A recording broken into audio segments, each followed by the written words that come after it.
زما نوم هورش ده او زما خاوند عاصم. مونږ په اسلام آباد کې اوسېږو. ولې چې زما خاوند په اسلام آباد کې جاب کوي. همونږ نور ټول خاندان په کرکو کې پاتې کیږي. زما خاوند او د هغه ملګري د مری د سیر پروګرام جوړ کړو او هغه روان وو. ما ته ویل چې ته د خپلې خور په کور کې پاتې شه تر څو چې زه واپس نوم راغلی. زمونږ کور په منځ کې یو سړک و. زما کور د سړک په دغه غاړه و او زما د خور کور د سړک بلې غاړې ته یو کوڅه کې و. زما د خور په کور کې او په هغه ټوله کوڅه کې پیریان دي، خو تر اوسه یې چاته زیان نه دی رسولی، بس صرف هغه خلک یری.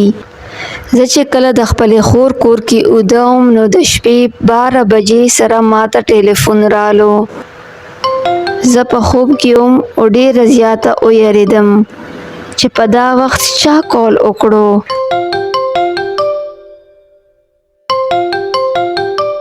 کله چې زه د بیډ نه راښکته شوم او فون ته مې وکتل نو دا زما خاوند کال و.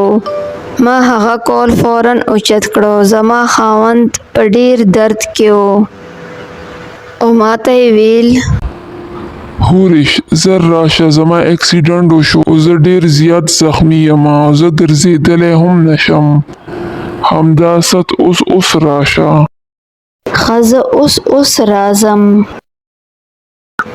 بهر ډېره زیاته یخني وه نو ما یو لوی چادر کې خپل ځان پټ کړه او هیڅوک مې راویښ نه کړل. یوازې د کوره راووتم. کله چې زه د خپلې خور د کوره راووتم نو ټوله کوڅه د یخنۍ د وجه ویرانه وه. دوکانونه بند وو او خلک هم نه وو ولې چې ډېره زیاته یخني وه.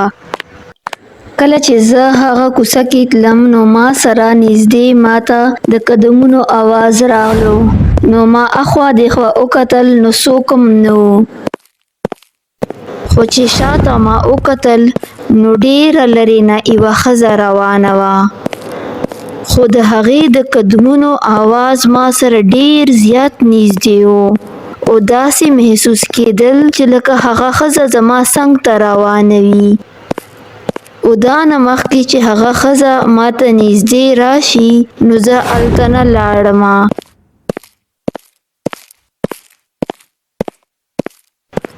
کله چې ما شاته وکتل هغه ښځه ماته ډېره نږدې شوې وه او زه له هغې ښځې ډېره ویرېدم او هلته نه وتښتېدم، خو هغه ښځه زما په تعقب کې وه.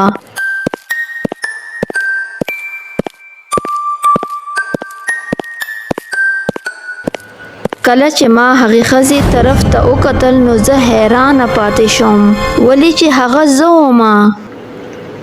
زه دا نه پوهېدم چې هغه جن و که شیطان و، خو لږ ټایم تس د هغې سترګې سپینې شوې او زه د هغې ښځې نه ډېره زیاته ویرېدم او ملته کې جام شوم او هغه ښځه ماته نږدې راغله.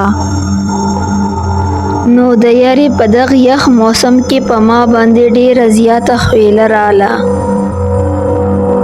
چې هغه ښځه څنګه ماته نږدې شوه نو نه د زما خولې نه آواز وتو او نه زه هلته نه تښتېدلی شوم، خو زما قسمت ښه و او یو موټر د هغه ځای تېرېدو او د هغې رڼا د وجه هغه ښځه هلته نه غیبه شوه او زه د هغه ځای نه وتښتېدم او خپل کور ته رالم. اوس چې کله ځان په شیشه کې وینمه نو له ځان نه یریږم او هغه خوفناکې سترګې ما ته ښکاره کیږي. کور ته رسېدلو د پس ما خپل خاوند بالکل هېر و او نن سهار زه ډاکټر ته لاړم او د ټینشن دوايانې خورمه. هیله لرم چې دا دوايانې به ما نه دا حادثه زر هېره کړي.